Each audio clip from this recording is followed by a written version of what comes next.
Since taking office, Donald Trump has stepped up warnings to undocumented migrants, saying their stay in the United States is no longer guaranteed.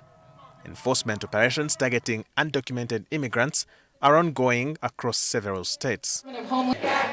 Camps. Some migrants found without proper documentation have already been deported to various countries, including Rwanda. But the Uganda Law Society says the deportation arrangement was undertaken without consultation with key government institutions.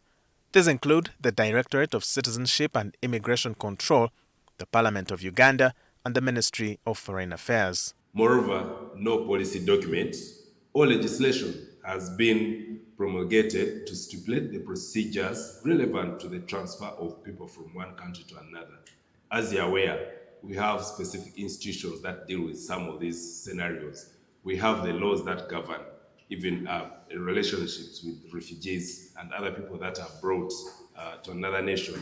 Unfortunately, in this scenario, we have clear information that none of this has been followed. No one has been contacted.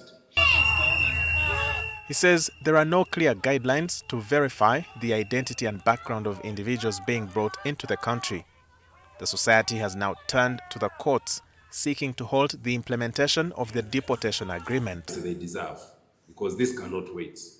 Like I said, if you've sought an injunctive relief, and we know the people are already en route, and then you realize even getting a date for an interim order is a problem, considering we are going to an Easter weekend, you can imagine the impact.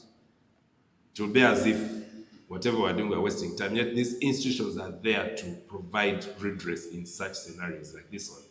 So we do implore the courts to ensure that this is expedited and we achieve what we're supposed to achieve. Foreign policy analyst Abdul Nasser Barak warns that the continued intake of foreign nationals could strain opportunities available to Ugandans. See that they don't stay in the camps. They come, they engage in commerce and industry, and they compete unfairly with the native Ugandan.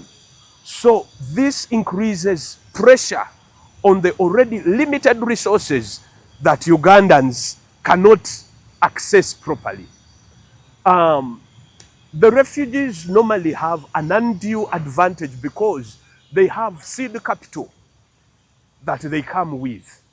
But now they engage in the same businesses that the Ugandan is engaging, and that creates unfair competition.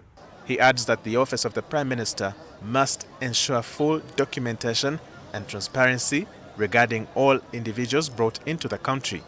Office of the Prime Minister needs to come up with clear guidelines of where these deportees are going to be kept.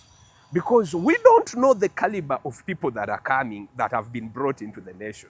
We don't know whether they are criminals.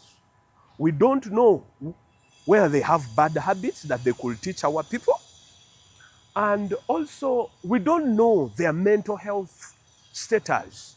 Uganda already has a high burden, a high challenge of mental health, a crisis on our hands.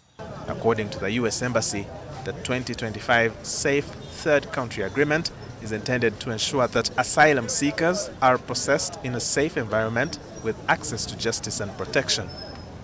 Efforts to obtain a comment from government officials were unsuccessful by the time of filing this report.